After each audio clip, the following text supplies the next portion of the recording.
Pablo II, y muchos de ustedes se acuerdan que me encanta San Juan Pablo II, es obvio. Y quise elegir las ideas de todo segundo que más me gustan y compartirlas y reflexionarlas con ustedes. Hay muchísimas, pero hay unas que todos conocemos. No tengas miedo. Muy bien. Y como ya está conectada la cámara, saludamos a los que nos están viendo por internet. Hace rato los regañé, ¿verdad?, por no venir. Pero bienvenidos a esta transmisión. Y quiero empezar con esta idea. Cuando yo era pequeño, me encantaba leer libros de historia. Y me impresionaba profundamente escuchar sobre aquellas personas que habían cambiado la historia, que la habían definido, que eran protagonistas. Y yo escuchaba de estas personas que hacían historia y las pensaba como personas muy lejanas, personas que nadie conocía y que solo se guardaban etéreamente en los libros. Y cuando leía sobre grandes artistas como Picasso, o personas de las que valía la pena hacer un libro o una película, jamás me imaginé que fuera a tener la oportunidad de ver con mis ojos a un protagonista de la historia, a alguien que ha definido y marcado el rumbo de un siglo, que su vida y su acción tocaron la historia y le dieron una nueva dirección. Y me emociona pensar que esos personajes de la historia, esos hombres que cambian la historia, sí caminan entre nosotros. Y que nosotros hemos tenido el privilegio de leer, de ver, de gritarle, de verlo pasar, de estar en sus misas, de dedicarle una iglesia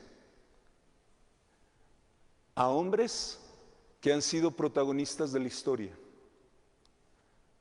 Porque lo mismo me sucedía cuando, emocionado en el seminario, yo muy pequeño, leía las hojas y los libritos de historias de santos. Y todos me sonaban a siglos lejanos y que nunca vería alguno con mis propios ojos. Y nosotros vimos con nuestros ojos a un santo. Y le echamos porras y le cantamos. Y en algunos siglos también las personas tomarán libros.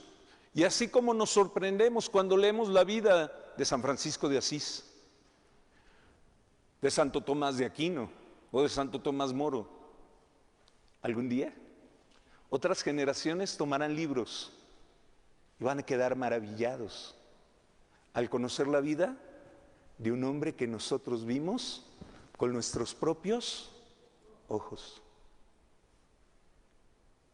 Y a ellos les sonará arcano el nombre de Juan Pablo II el Magno, como nos puede sonar a nosotros arcano cuando nos evocan a Chopin, o cuando nos evocan a Mozart, o cuando nos evocan a León Magno. Pero nosotros lo vimos. Vimos un santo, es nuestro santo, el santo que vieron nuestros ojos, el protagonista de la historia que conocimos, que nos visitaba y que nos visitaba seguido, que nos amaba, que nos decía, me voy pero no me voy, me quedo. Porque nuestros ojos han visto a un protagonista de la historia, porque nuestros ojos han visto un santo. Decía el sucesor de él, los verdaderos protagonistas de la historia Un día lo descubriremos en el cielo. No fueron los líderes militares. Los verdaderos protagonistas de la historia no son los millonarios. Un día descubriremos, cuando veamos todo el plan de Dios, que los verdaderos protagonistas de la historia han sido los santos. Y nos sorprenderemos. Le damos clic, por favor. Y es que, sin duda, los papas son protagonistas de la historia. La Iglesia ha tenido hombres gigantescos que han guiado la barca de Pedro. Y suenan nombres gigantescos como Pedro, el pescador. El hombre que tiene la tumba más grande, más elegante, más hermosa, más visitada de toda la humanidad. Un pescador que si le hubieran dicho, un día tu tumba va a ser la más majestuosa que ha hecho el ser humano, no lo creería. Y fue así. León Magno, Juan Pablo II y hombres como Benedicto, el sabio, como Francisco, el misericordioso. Hace 2 meses se elevaron a los altares a Juan Pablo I, el beato, el hombre de la sonrisa. Porque además, en la historia de la Iglesia, hemos vivido un momento privilegiado.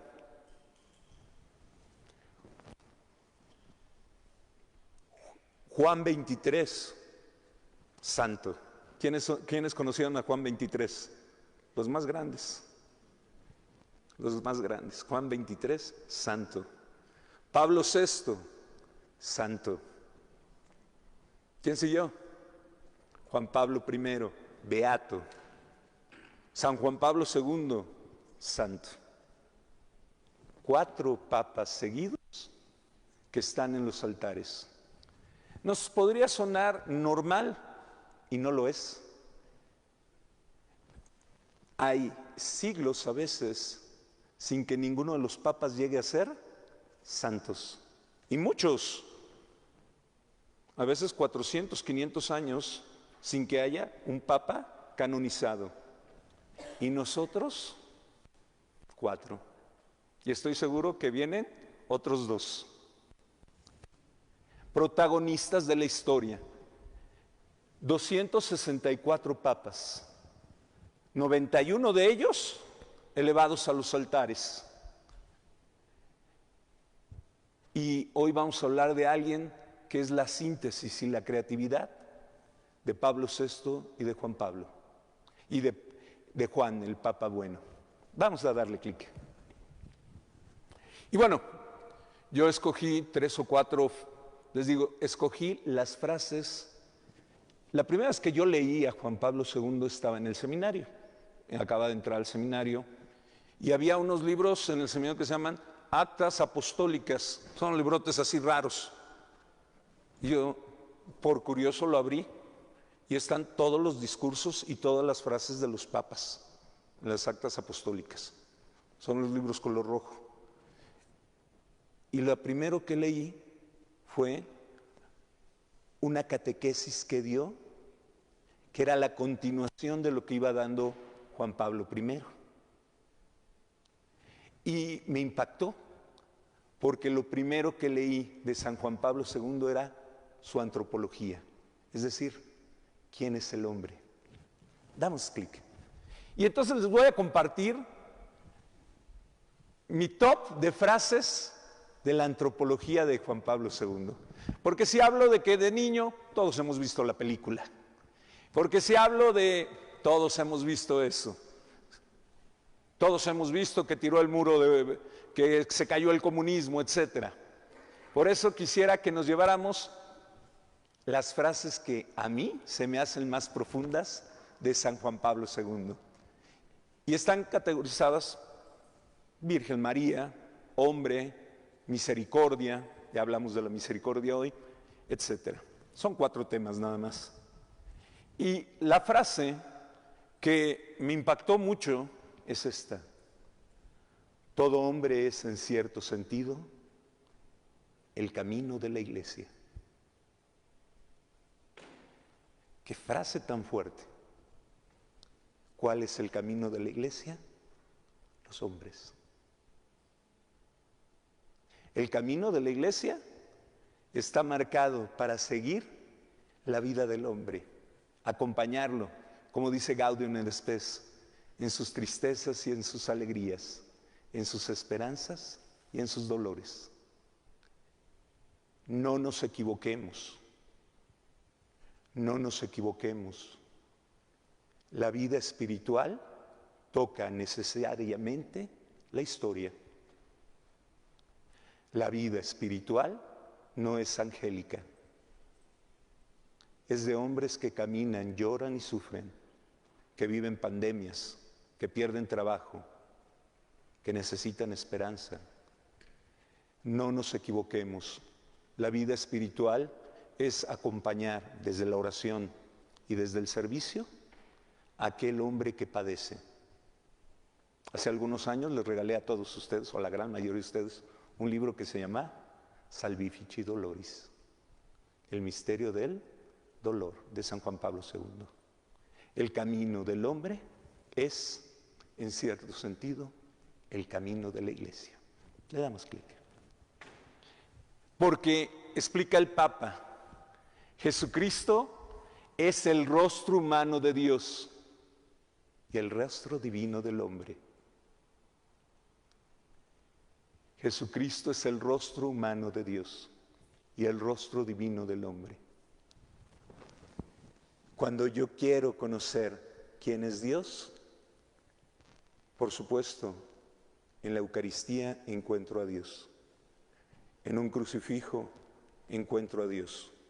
En la comunidad encuentro a Dios. Pero nosotros somos su imagen y semejanza. Jesucristo es ese rostro humano de Dios y es el rostro divino del hombre. Gracias. Y la frase que leí cuando era pequeño, adolescente, es esta. Me impresionó. Empezaba diciendo: hay una discusión muy fuerte desde el Concilio Vaticano II, si el cristianismo es antropocéntrico, es decir, debe de poner al hombre en el centro, o debe de poner a Cristo en el centro. La respuesta no es cualquiera. Si yo digo que el cristianismo es cristocéntrico, nuestra vida, ¿qué debe de ser? Estar siempre de rodillas.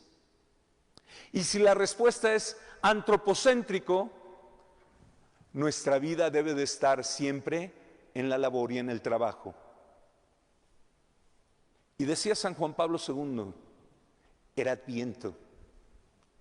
El cristianismo es el Adviento, la venida de Dios. Y decía él, me impactó es cuando dije, es un genio este hombre. Qué profundidad, qué madurez.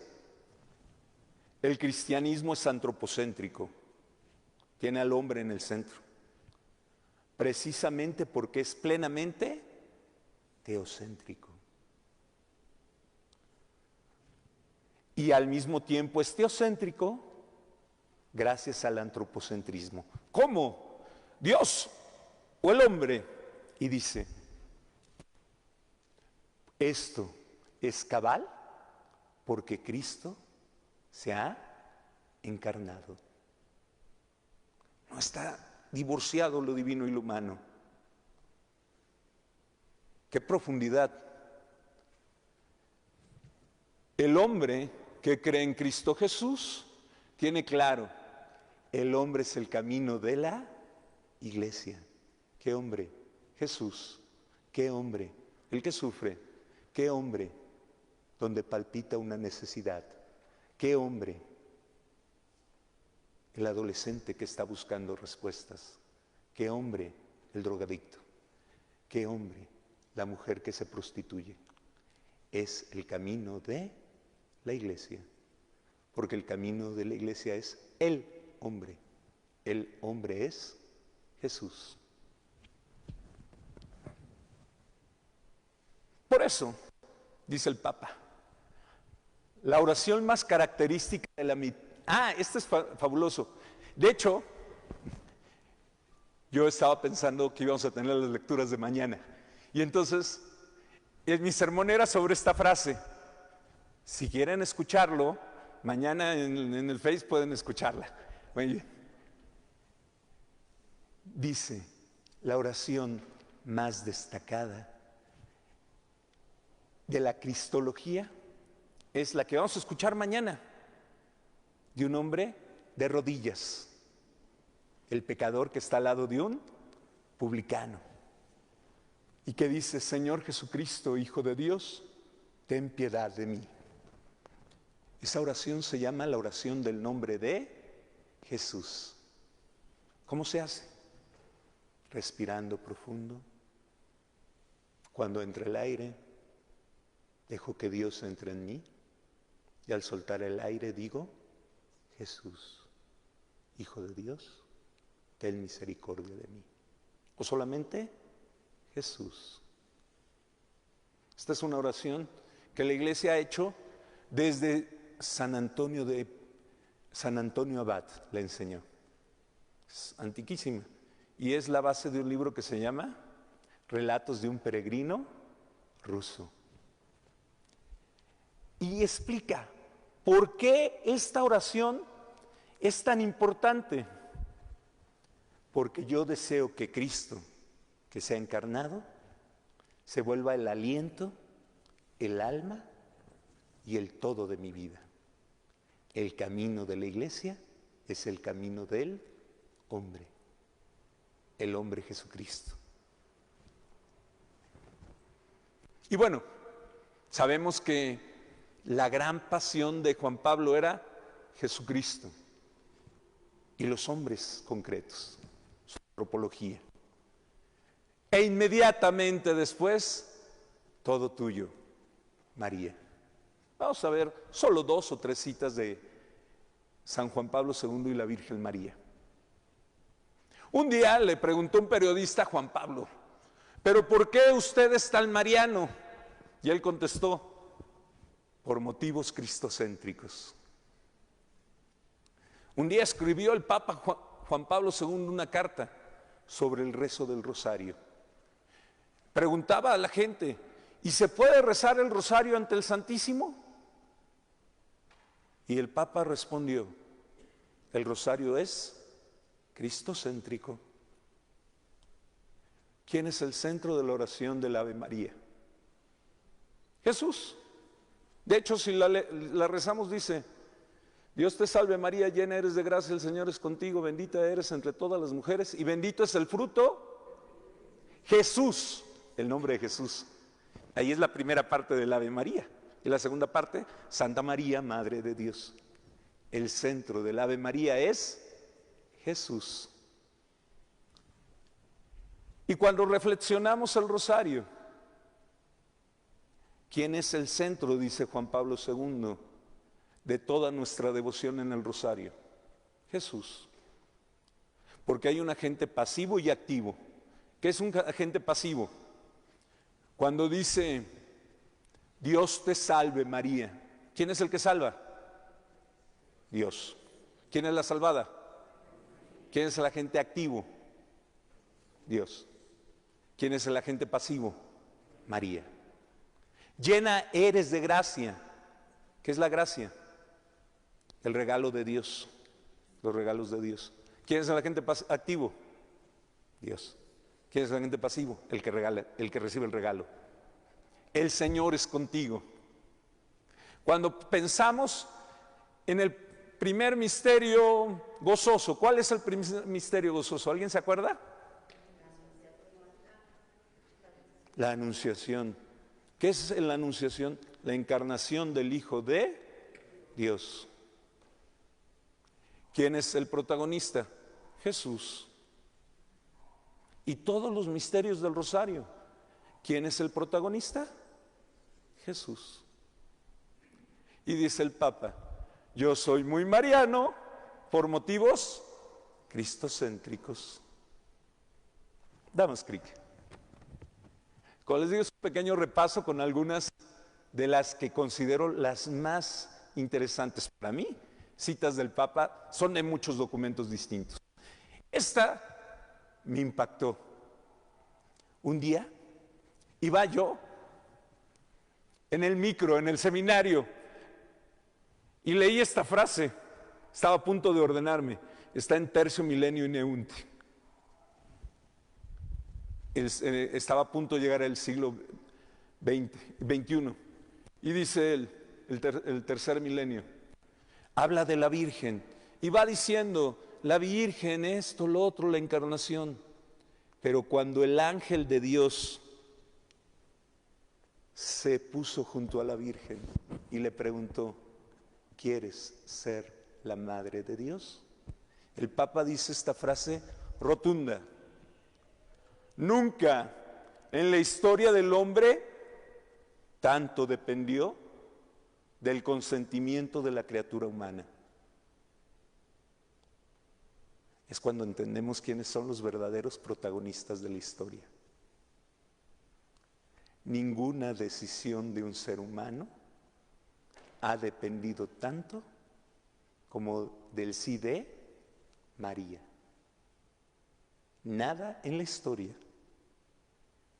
Antes de ese, no hay nada más importante. Después la obra de Jesucristo, por supuesto. Pero nunca en la historia del hombre tanto dependió del consentimiento de la criatura humana, del sí de María. Hace algunos años tuve la oportunidad de estar en Tierra Santa y estuve en la casa de la Virgen, en el lugar donde se le apareció el ángel. Me pasaron el micrófono y lo único que vino a mi mente fue esta frase. Nunca nada dependió tanto del sí, de la respuesta de un ser humano, la Virgen. Por eso nosotros somos marianos. ¿Por qué? Por motivos cristocéntricos.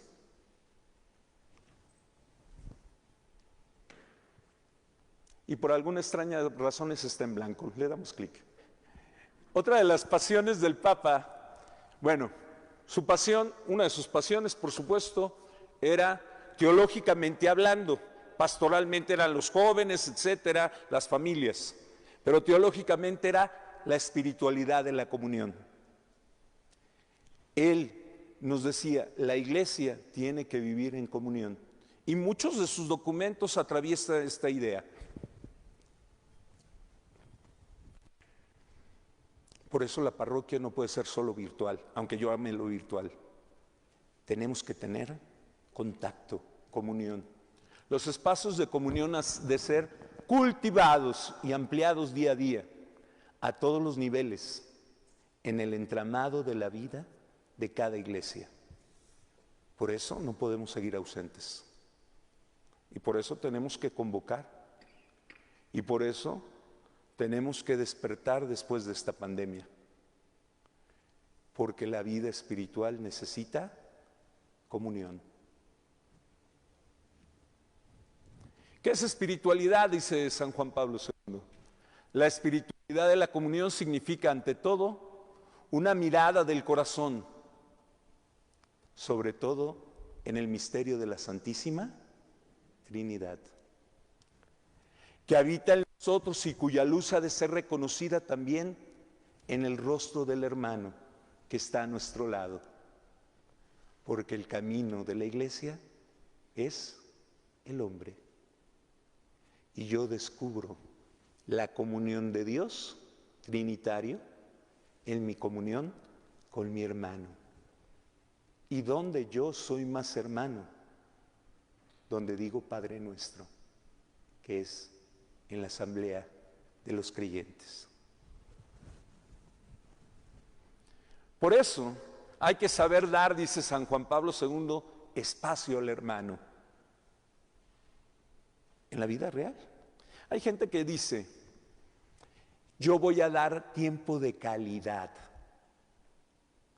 No, tiempo Tiempo de calidad no existe. Hay tiempo de cantidad. El tiempo se mide. Abrir espacio no es dar tiempo de calidad. Tiempo de cantidad es el que le das al fútbol. Y te apasionas. Y se te olvida el mundo. Eso es tiempo de cantidad y de calidad. Está el partido y no te hable nadie. El universo entero deja de girar porque está jugando la América. Ay, compadre, lo siento. ¿Dónde está mi compadre? Aquí está. Le va al Cruz Azul. Es buen hombre, pero... ¿Han visto jugar al América últimamente, compadre? Gracias. Muy bien. Hay que saber dar espacio al hermano, aunque le vaya al Cruz Azul. Llevando mutuamente la carga unos a otros. Dar espacio significa dar tiempo. No de calidad. No te engañes. No hay tiempo de calidad. Todos los minutos salen con la misma calidad de la fábrica. Tiene que ser tiempo de cantidad. Es una mentira el tiempo de calidad. Es un pretexto para no estar y dar espacio a las personas. Espiritualidad de comunión, nos habla San Juan Pablo II. Está equivocado el padre Carlos, ahorita les explico. Espiritualidad de comunión es también capacidad de ver ante todo lo que hay positivo en el otro. No solo hay que darle tiempo, hay que darle el corazón. Es que es así, así, así y así. ¿Y cuándo pasó eso? Hace 20 años. La gente cambia. Hay que dar capacidad de ver lo positivo que hay en el otro. Todo lo que es tocado por la luz proyecta sombras. Nunca lo olvides. Todo lo que es tocado por la luz proyecta sombras. Y querer que todo sea luminoso es ingenuo, es inmaduro. Es valorar lo positivo, acogerlo como un regalo de Dios. El otro es un regalo para ti, es un don para ti. Y Juan Pablo II te lo está diciendo hoy. Quien está a tu lado es un regalo para ti. Sí, abrázalo. Es un regalo para ti. Abraza tu regalo a tu esposa. A ver, Lalo, no le tengas miedo. ¿Patrón? No, sí, ya sé. La patrón, no. Es un regalo para ti. Hay que ver al prójimo como un regalo. Mañana vamos a tener el Domunds y vamos a dar regalos a nuestros prójimos que están del otro lado del mundo. Todos nos preocupan, pero el que está a mi lado también lo tengo que ver como un regalo. Con quien trabajo. Porque hay gente que llega y dice, es que trabaja para mí. No, eso no es regalo. Trabajamos juntos. Pero es que yo soy el ingeniero y él barre. Trabajamos juntos. Él es un regalo para mí. Además de ser un don que lo he recibido directamente. Tus hermanos de tu parroquia son un regalo para ti. Ustedes lo han vivido así desde la época del Padre Juan. Desde la época del Padre Juan. Tú llegas, en toda la colonia le dicen tía a la catequista. Y el señor tiene 45, 50 años y ve a su catequista y ¿qué le dice? Tía. Porque la comunidad parroquial, estos que hemos recibido directamente son un regalo. La parroquia es comunidad de comunidades, familia de familias, somos hermanos.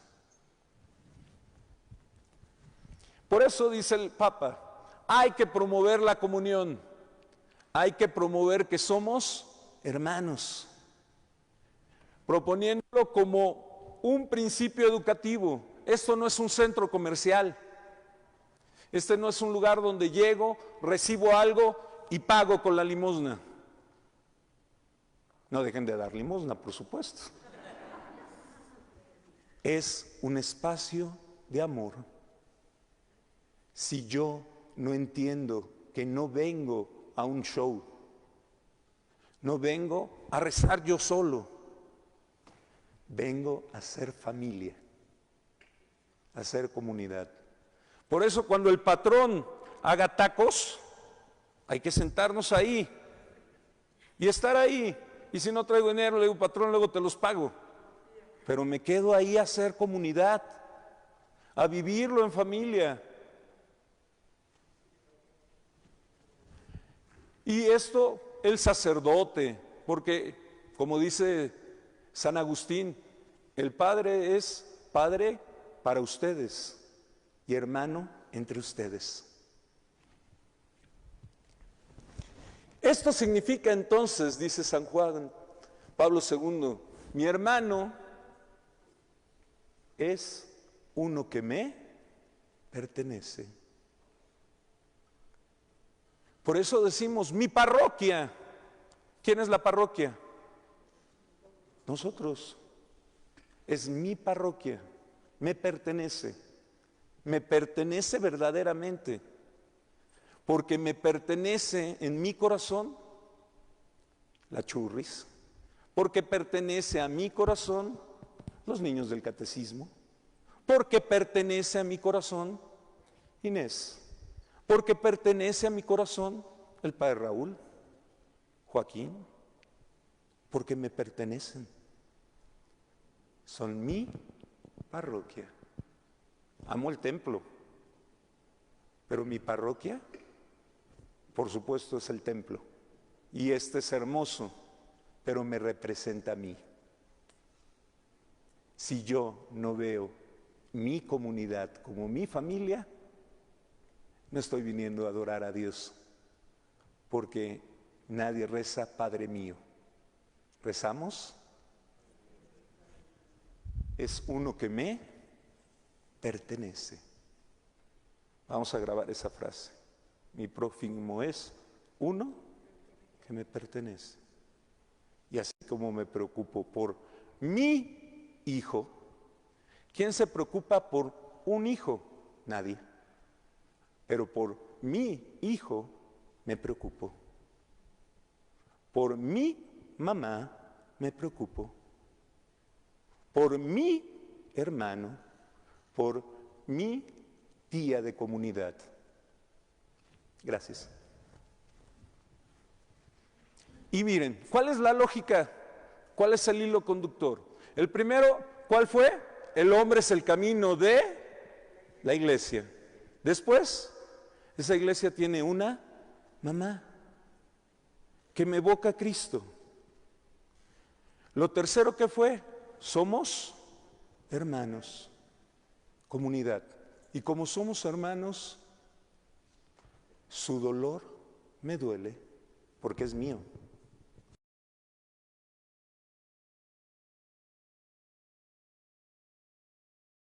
La misericordia. Porque la misericordia, dice San Juan Pablo II, es el segundo nombre del amor. Cuando yo celebro la misericordia, al Señor de la misericordia, por supuesto le rezamos por tu dolorosa pasión, ten misericordia de mí. Pero ejerzo esa oración cuando alguien llora y estoy con él. Cuando alguien tiene hambre, le doy de comer. Cuando corrijo al que se equivoca.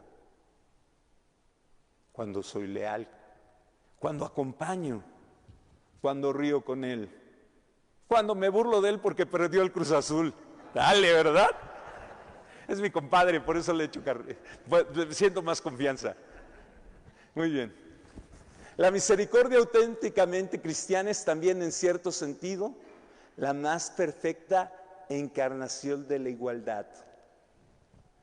El comunismo no es la solución. ¿Lo diga quien esté en la presidencia? O lo diga Carlos Marx, la solución de los problemas es el amor, la misericordia.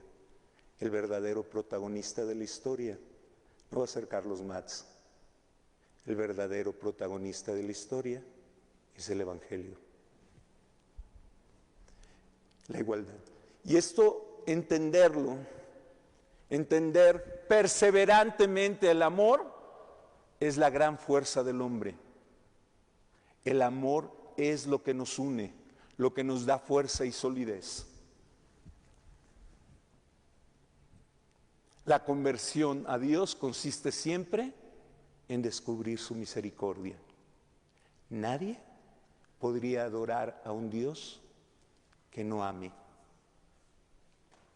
Podrás temerle. Los griegos le tenían miedo a Zeus, que traía un rayo. Le temían. A Tlaloc le ofrecían quitarle las uñas a los niños, a los bebés, para que llorara, porque le tenían miedo. Nosotros descubrimos el amor misericordioso. Porque muchas veces les dije, junto a ese letrero que está ante el sagrario, habría que poner otro en la puerta de esta iglesia que dijera hospital, porque venimos los enfermos, no los sanos. Y estas son las frases que más me gustan y les voy a compartir la predicación de San Juan Pablo II que más me gusta. Es a los jóvenes en Chile. Vean la fuerza, todavía no había sido el atentado.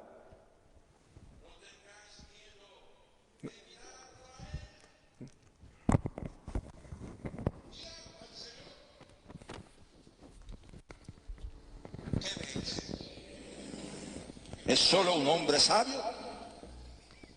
No. Es más de eso. ¿Qué es? ¿Es un profeta? Sí. Pero es más aún. Es un reformador social. Mucho más que un reformador. Mucho más.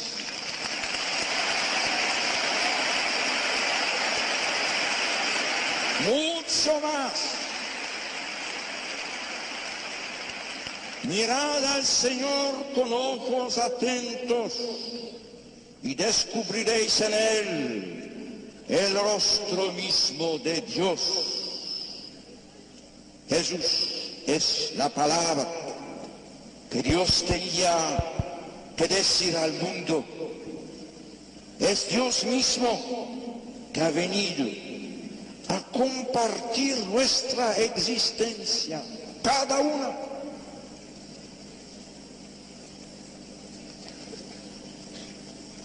Al contacto de Jesús despunta la vida.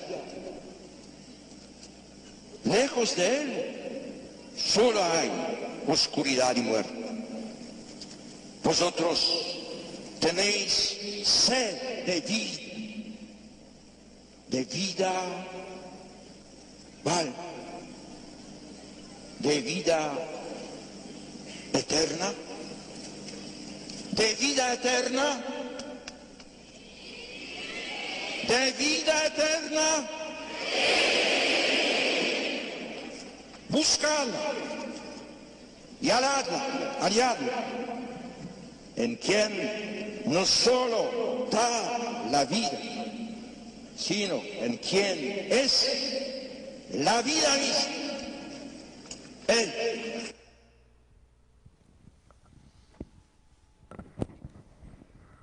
Él. Entonces, el camino de la iglesia es el hombre. Él. El camino de la iglesia es la misericordia, el hombre que sufre, que es quien me pertenece, otro yo, mi hermano. Por eso somos comunidad junto con una madre. Y para terminar este momento, hace algunos años le pidieron permiso al Papa de grabar cuando cantó el Padre Nuestro. Entonces, los voy a invitar a que terminemos este momento. Lo canta en latín. Empieza primero explicando en italiano algunos pasajes del Antiguo Testamento donde se prevé la paternidad de Dios. Pero dice, no llegaron a la plenitud. La plenitud del amor de Dios se conoce en el Padre Nuestro. Entonces los invito a ponerse de pie para que cantemos juntos el Padre Nuestro junto con el Papa San Juan Pablo II. Vamos a escuchar primero esa... No tenga...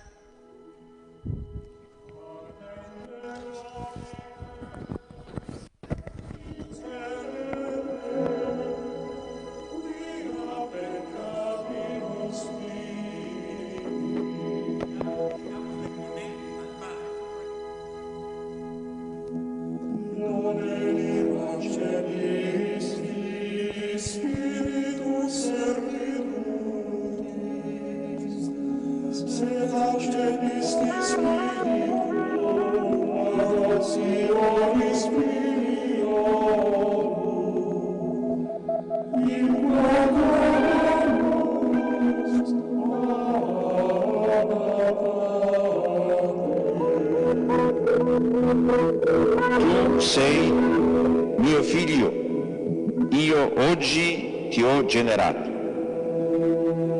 Io gli sarò padre, egli mi sarà figlio. Sono parole profetiche, esse parlano di Dio che è Padre nel senso più alto e più autentico della parola. Dice Isaia, Signore, tu sei nostro Padre, noi siamo argilla e tu colui che ci dà forma. Tutti noi siamo opera delle tue mani.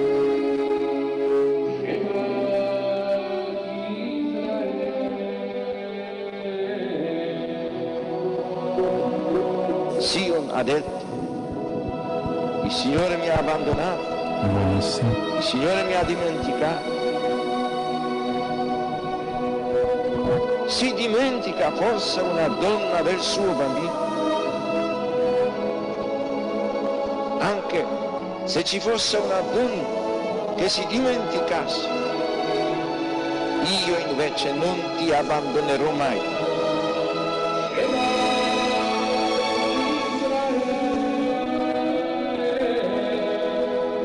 È significativo che nei brani del profeta Isaia la paternità di Dio si arricchisca di connotazioni che si ispirano alla maternità. Gesù annunzia molte volte la paternità di Dio nei riguardi degli uomini, riallacciandosi alle numerose espressioni contenute nell'Antico Testamento.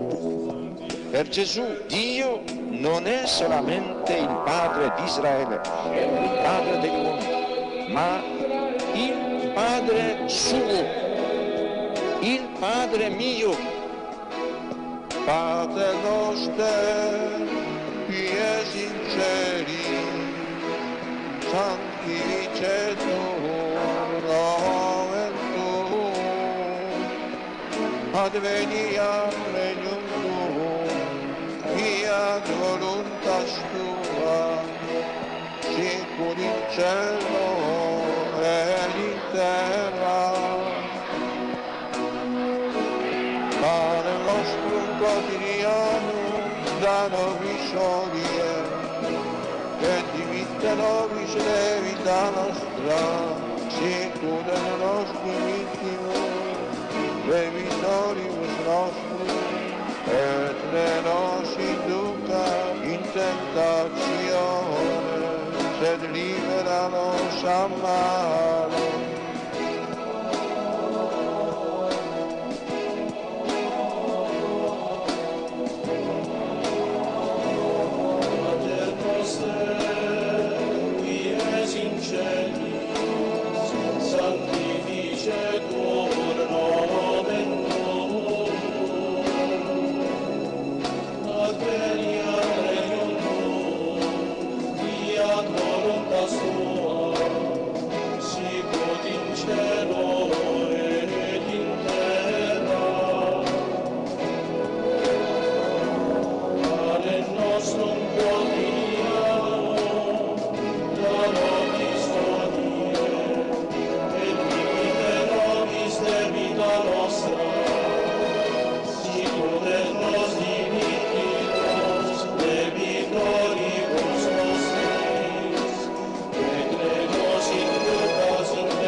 Santo Spirito.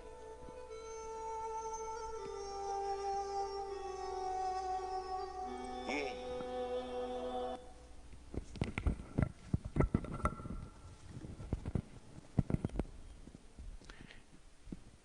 Toda conferencia tendría que terminar o con una acción o una idea clara. Yo les pido, ¿traen su celular? Saquen su celular y tómenle una foto de esa frase. Y con que nos llevemos esta frase aquí y aquí, yo me doy por satisfecho. Y la próxima vez que tengas tú que hablar de San Juan Pablo II, puedas evocar inmediatamente: todo hombre,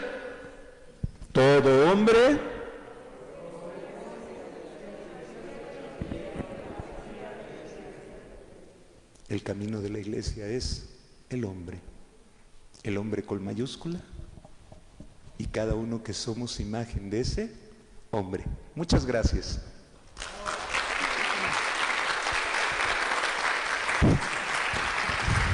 Yo creo que se merece el Padre un aplauso mucho más fuerte, ¿verdad?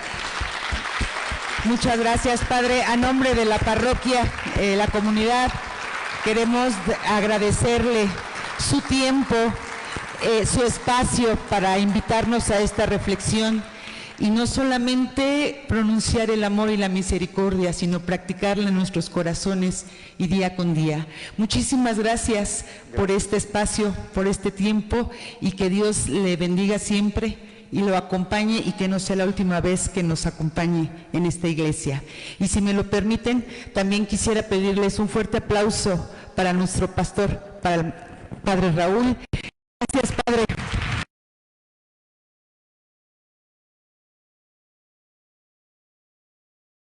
Acá, Padre, para que le aplaudamos fuerte también a nuestro pastor.